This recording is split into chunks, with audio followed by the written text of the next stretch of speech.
Selamat datang di Beetle Channel, semoga kita bahagia. Jangan lupa subscribe, like, komen dan share agar channel ini semakin berkembang. Terima kasih. Novel Gunho Ghost Story. Bab 58. Asisten manajer Park mengambil amplop dengan sopan yang diberikan Gunho kepadanya dengan kedua tangannya. Gunho, Amil dan pengacara Yang Jin Kim pergi ke restoran Korea di kota Seoho untuk makan malam. Mereka memesan hotpot bulgogi. Amil, apa pendapatmu tentang perusahaanku? Bagus, ternyata lebih besar dari perkiraanku. Terima kasih sekali. Menurut Anda, berapa pendapatan penjualan tahunan Anda? Pengacara Yang Jin Kim mendengarkan percakapan itu dengan cermat, dia sepertinya penasaran dengan pendapatan penjualan tahunan perusahaan Gunho. Jumlahnya 70 miliar won ketika saya mengakuisisi perusahaan itu, dan jumlahnya akan segera menjadi 80 miliar won. Tujuan saya adalah menjadikannya 100 miliar won pada tahun depan. Wow, 100 miliar won. Pengacara Yang Jin Kim tercengang sementara Amil hanya menganggukkan kepalanya. Lahannya sendiri harus 2 kali lebih luas dari lahan pabrik Dion Jepang di Yokohama. Saya sebenarnya sedang berpikir untuk memindahkan pabrik ke tempat lain. Mengapa? Saya perlu merestrukturisasi perusahaan, dan saya juga punya alasan lain. Lagi sibuk apa? Saya sedang berpikir untuk menggunakan pabrik itu untuk usaha patungan dengan Dion. Apa? Amil dan pengacara Yang Jin Kim saling memandang dengan heran. Gunho mendorong dirinya lebih dekat ke kedua pria itu dan berkata, bagaimana menurutmu, Amil? Kita bisa memulai usaha patungan di pabrik yang kamu kunjungi hari ini. Saya punya cukup banyak pekerja, ada 250 orang. Kita bisa memilih beberapa puluh pekerja dari mereka untuk bekerja di usaha patungan itu. Amil tidak memberikan tanggapan apapun. Dia hanya duduk di sana dengan tangan disilangkan. Pengacara Yang Jin Kim lah yang memecah kesunyian. Hei, menurutku itu ide yang bagus. Saat Amil membuka pelukannya, dia berkata, ada banyak hal yang perlu kita lalui sebelum memutuskan untuk melakukan joint venture. Kita perlu menganalisis status keuangan, teknologi, dan pekerja terampil calon co-venturer. Kita juga mempertimbangkan kepribadian presiden dan kekuatan yang kuat, keinginan untuk berpartisipasi dalam usaha patungan. Kantor pusat dari AS memiliki daftar persyaratan untuk mengevaluasi calon rekan Ventura, dan Anda harus melewatinya. Kata pengacara Yang Jin Kim sambil menuangkan bir ke gelas Amil. Kami memilikimu, Amil. Bisakah kamu melakukan sesuatu? Haha, tidak mungkin. Ini bukan hanya daftar periksa yang harus dia lewati, tapi mereka akan melakukan kunjungan nyata ke perusahaannya. Lahan yang saya lihat hari ini cukup besar, namun rasio utang perusahaan juga harus rendah. Ketiga pria itu memakan makanan tersebut tanpa mengucapkan sepatah kata pun untuk beberapa saat. Saya akan merestrukturisasi perusahaan secepatnya dan akan menurunkan rasio utang. Peringkat kredit juga penting. Mereka akan menerbitkan peringkat kredit perusahaan dari Biro Kredit. Setelah perusahaan Anda memenuhi semua persyaratan, Anda perlu mengirim beberapa pekerja terampil ke AS dan melatih mereka sebelum Anda menerima peralatan yang diperlukan melalui kapal. Apakah saya harus membeli mesin? Atau bolehkah saya menyewanya? Selama Anda memenuhi semua persyaratan, Anda dapat menyewa mesin tersebut.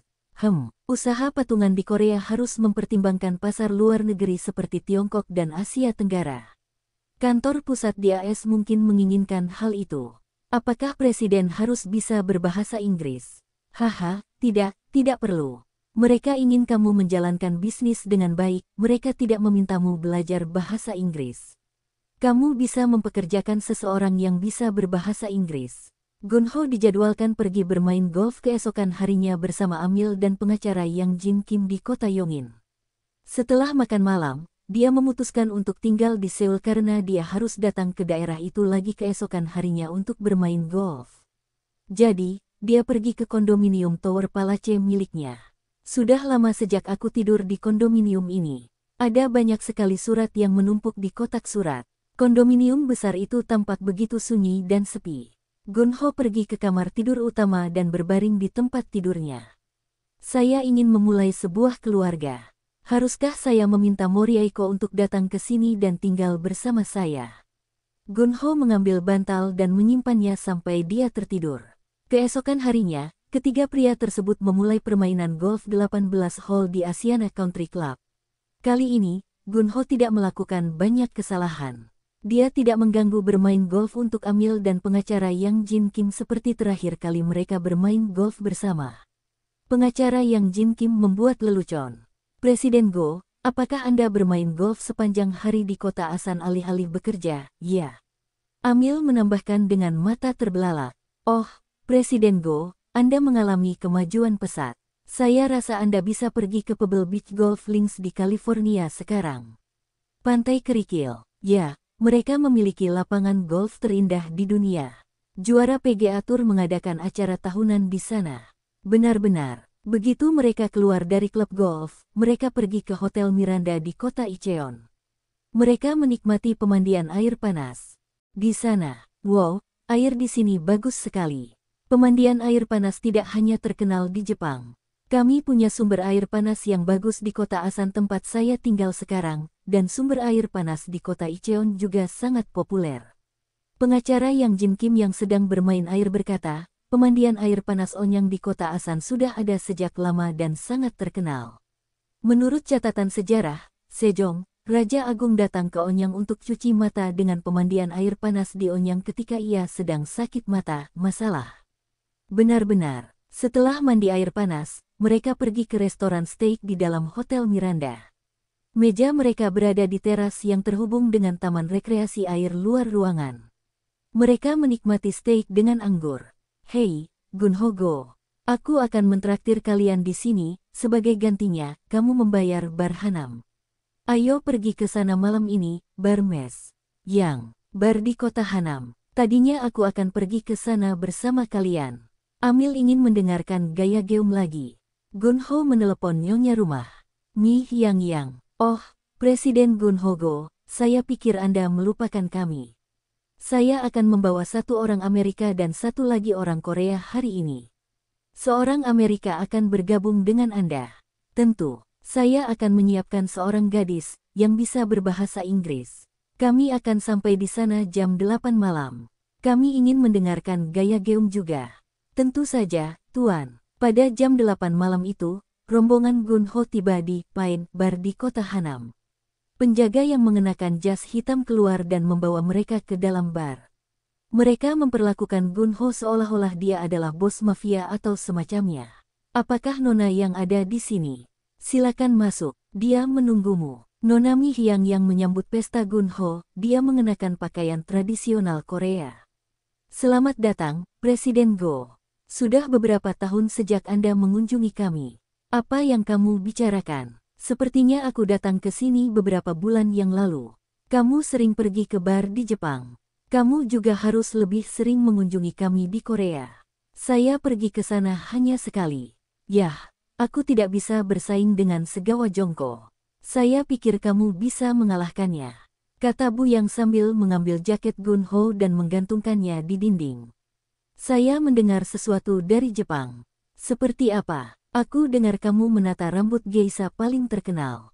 Pengacara Yang Jin Kim dan Amil tampak bingung. Haha, hentikan omong kosongmu, dan bawakan kami makanan. Kami akan memesan minuman keras Balantin. Ketuali selalu mengunjungi kami setidaknya 2 kali seminggu ketika dia masih muda.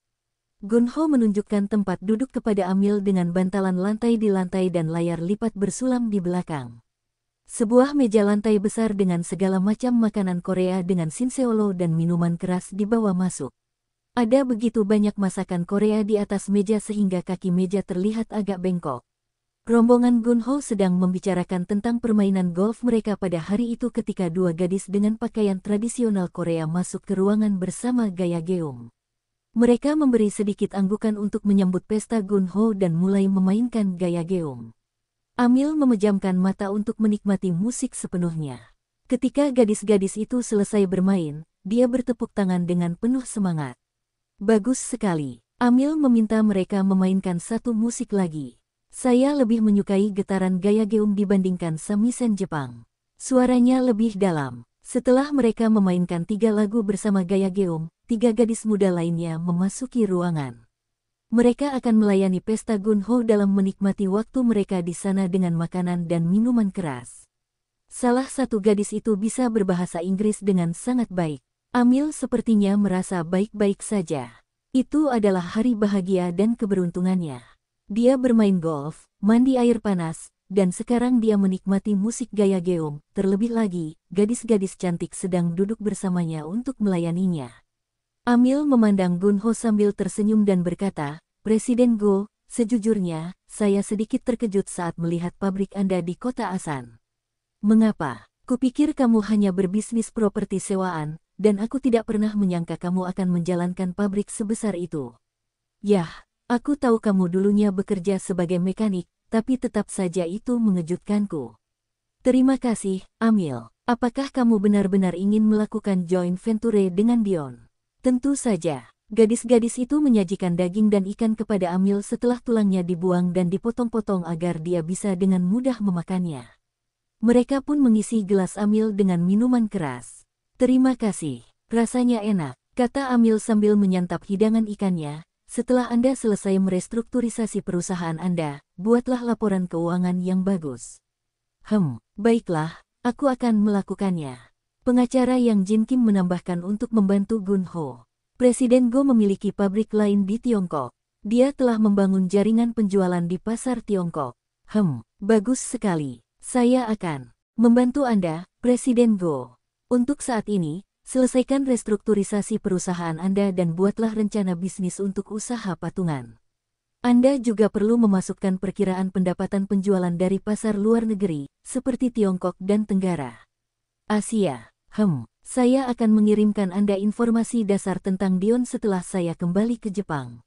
Akan berguna untuk mengetahui hal-hal seperti jenis bahan mentah, harga persediaan, biaya majemuk, dan lain-lain. Oke, mari kita wujudkan. Ketiga pria itu saling mendentingkan gelas mereka. "Gadis-gadis, silakan bergabung dengan kami dan minum." Gadis-gadis itu bergabung dengan ketiga pria itu sambil mendentingkan gelas sambil tertawa. Gunho kembali ke kota Asan, dan dia sedang duduk di kantornya. Dia merasa senang karena Amil yakin dengan partisipasi Gunho dalam usaha patungan dengan perusahaannya. Dia sedang berpikir, jangan melakukan restrukturisasi perusahaan secara paksa, tapi lakukan dengan lancar dan alami. Ini seharusnya tidak menjadi proses yang menyakitkan. Gunho memutuskan untuk memindahkan pabriknya ke tempat lain. Dia ingin diam-diam mencari pabrik bagus tempat dia akan pindah. Dia memanggil auditor internal. "Saya pikir kita harus memindahkan pabrik kita." "Pabrik kita? Kemana? Bisakah Anda mencari yang bagus di situs lelang? Begitu Anda melihat pabrik besar yang menjual kurang dari setengah harga aslinya, beritahu saya." "Iya Pak, bagaimana dengan lokasinya?" "Dimanapun di sekitar sisi utara kota Asan pasti bagus. Jika bisa, saya lebih suka pabrik yang lebih besar dari 5.000 pyung." "Iya Pak, lalu apakah kita akan menjual pabriknya di kota Asan?" "Tidak, kami akan tetap mempertahankan pabrik utamanya. Namun, kami akan menjual pabrik kedua yang menampung pusat penelitian, gudang, dan asrama." "Saya setuju dengan Anda untuk menjual gedung penyimpanan dan asrama dalam restrukturisasi perusahaan kami. Namun, jika kami menjual pabrik kedua, di mana kami melakukan penelitian? Apakah menurut Anda pusat penelitian kita layak dipertahankan? Apakah itu produktif?" Ya, menurutku begitu. Pusat penelitian itu tidak menghasilkan apapun selama 3 tahun terakhir, bahkan satu paten pun tidak. Sepertinya lebih baik kita membeli paten, daripada mendapatkan paten dengan teknologi kita sendiri. Apalagi para pekerja di pusat penelitian itu kebanyakan orang tua. Kepala petugas memiliki gelar Ph.D. dari Jerman, tetapi usianya sudah 60 tahun. Itu bukan berarti kita harus melepaskan mereka semua. Saya tidak akan memberhentikan mereka. Saya akan mengirim seluruh 30 pekerja di pusat penelitian ke departemen lain. Auditor internal menganggukkan kepalanya. "Saya kira itu ide yang bagus, Pak. Begitu mereka dipindahkan ke departemen lain, ada yang akan terus bekerja di sana dan ada yang berhenti secara sukarela. Kami juga memiliki begitu banyak pekerja wanita berusia di atas 50 tahun di departemen produksi yang memiliki keluarga. Setelah kami memindahkan pabrik, banyak dari mereka juga akan berhenti dari pekerjaannya." Benar, rumah mereka berada di kota Asan. Para wanita itu tidak akan bisa pindah pekerjaan karena keluarga mereka. Jadi, kita singkirkan departemen yang tidak efisien dan pertahankan departemen yang baik dengan sisa pekerja. Haha, Anda sangat baik, Presiden Go. Sebagian besar pekerja Anda membuat keputusan sendiri apakah akan berhenti atau mempertahankan pekerjaan dengan adanya perubahan di perusahaan. Masalahnya ada pada orang-orang manajemen. Kamu benar, kita punya terlalu banyak orang di manajemen. Jadi aku memikirkan dua pilihan. Apakah mereka, presiden sebelumnya, Seyang Oh, biasanya merangkul karyawannya meskipun mereka melakukan beberapa kesalahan dan menoleransi mereka. Dia tidak memecat orang karena kesalahan atau kesalahan mereka. Jadi saya memeriksa file pekerjaan mereka dan menemukan beberapa orang yang memalsukan resume dan surat-surat lainnya untuk mendapatkan pekerjaan di perusahaan ini. Benar-benar, kebanyakan dari mereka adalah kerabat presiden sebelumnya atau seseorang yang memiliki hubungan pribadi dengannya, atau anak-anaknya. Jadi, kita bisa meminta mereka untuk menyerahkan kembali surat-suratnya ketika kita pindah ke pabrik baru dan memberitahu mereka bahwa kita membutuhkannya untuk keperluan tersebut. Catatannya, surat-surat seperti ijazah perguruan tinggi dan kartu identitas. Jika mereka tidak bisa memberikan surat-surat itu, maka kita bisa membiarkan mereka pergi. Apa pilihan kedua? Perusahaan ini mempekerjakan orang berdasarkan wawancara. Perusahaan ini tidak mengadakan tes tertulis apapun. Jadi, saya mewajibkan semua pekerja di manajemen untuk mengikuti tes tertulis seperti keterampilan komputer atau bahasa. Tapi mereka sudah ada di sini dan bekerja di perusahaan. Kita tidak bisa memecat mereka hanya karena gagal ujian tertulis. Saya tahu ini akan sulit. Namun, hasil tes mereka akan tercermin dalam evaluasi kinerja mereka. Kita dapat menerapkan nilai tes tersebut dalam keputusan promosi atau kenaikan gaji berikutnya. Jadi beberapa dari mereka mungkin merasa malu dengan hasil tesnya dan memutuskan untuk berhenti dari pekerjaannya. Itu benar, kita tidak boleh menahan orang-orang yang memalsukan surat-suratnya, dan mereka yang akan mendapatkan hasil tes yang sangat buruk. Lebih baik kita merekrut orang-orang baru lalu mempertahankan mereka jika perlu. Setelah kami memindahkan pabrik, setidaknya 50 dari 250 pekerja akan meninggalkan perusahaan. Kami bisa memulai dari awal. Keesokan harinya, Gunho memanggil auditor internal lagi. Sebarkan kabar bahwa kami akan memindahkan pabrik kami, agar para pekerja tidak kaget saat menerima pengumuman resmi. Dengan cara itu, perlawanan mereka akan berkurang. Ya Pak, auditor internal sedang memikirkan tentang Gunho saat keluar dari kantornya. Dia masih muda, tapi dia bisa begitu brutal. Auditor internal menempatkan gedung penyimpanan dan asrama di pasar untuk dijual. Produk yang ditumpuk di gedung penyimpanan sebagian besar merupakan produk yang dikembalikan. Gunho membuang semuanya tanpa berpikir dua kali. Auditor internal datang ke kantor Gunho dan memberikan laporan kepadanya tentang lokasi baru pabrik mereka. Sebuah pabrik besar berkapasitas 5.000 pyung diluncurkan ke pasar, berlokasi di kota Jiksan, kota Cheonan. Awalnya dihargai 7 miliar won, dan setelah gagal 2 kali mencoba menjual di lelang, harganya turun menjadi 3,4 miliar won. Karena perekonomian saat ini sedang tidak baik, tidak banyak penawar di lelang. Saya melihat status pabrik itu saat ini, bangunannya agak tua tetapi memiliki kapasitas tenaga listrik yang tinggi. Oke, kalau begitu, ayo kita beli pabriknya di pelelangan. Bagaimana dengan dana untuk membelinya? Jual gudang dan asramanya secepat mungkin, agar hasilnya bisa kita gunakan untuk membeli pabrik baru. Jika kita tidak bisa menjualnya dalam waktu singkat, kita akan memikirkan hal lain, lalu mencarinya dana untuk membeli pabrik itu. Dimengerti, Tuan. Untung asramanya cepat terjual. Para pekerja dari manajemen dan bagian produksi yang tinggal di asrama harus mengosongkan kamar mereka, namun, mereka menerima gaji tambahan yang ditambahkan ke gaji mereka sebagai kompensasi. Cari tempat tinggalmu sendiri. Kamu bisa menyewa onerum di dekat perusahaan atau tinggal bersama kerabat atau apapun yang cocok untukmu. Beberapa pekerja menyewa onerum dengan pembayaran tambahan yang mereka terima dari perusahaan dan beberapa pindah ke onerumtel dengan menambahkan dana pribadi untuk sewa tersebut. Namun, tidak ada pekerja yang berhenti dari pekerjaannya karena hal tersebut. Gedung penyimpanannya juga dijual. Harga penawaran kurang dari nilai penilaiannya, namun Gunho memutuskan untuk menjualnya ketika ada pembeli yang menginginkan penyimpanan tersebut. Penyimpanannya dijual seharga 2,4 miliar won, dan asramanya dijual seharga 1,1 miliar won. Gunho membeli pabrik besar senilai 5.000 pyung di kota Jiksan, kota Cheonan dilelang dengan hasil penjualan kedua bangunan tersebut, yaitu total 3,5 miliar won. Auditor internal memasuki kantor Gunho dan bertanya, bagaimana kalau kita membuat rencana untuk memindahkan pabrik? Tidak, kami akan membangun pabrik baru di sana sebelum kami pindah. Bangunan pabrik itu sudah berusia lebih dari 20 tahun dan kami memerlukan gedung baru. Tidak akan memakan banyak waktu. Apakah kita akan membangun pabrik baru? Tapi kita tidak punya uang untuk melakukannya. Kita menghabiskan semua hasil yang kita peroleh dari menjual gudang dan asrama untuk membeli pabrik itu. Kita bisa meminjam uang. Pinjam uang. Dari siapa? Utang kita sudah lebih dari cukup, Pak. Tidak ada bank yang mau meminjamkan uang kepada kita. Saya akan meminjamkan uangnya. Hah, kamu meminjamkan uangnya ke perusahaan. Saya akan meminjamkan sejumlah 2 miliar won. Namun, setelah pabrik utama dan pabrik kedua tempat fasilitas penelitian berada dijual, perusahaan harus membayar saya kembali.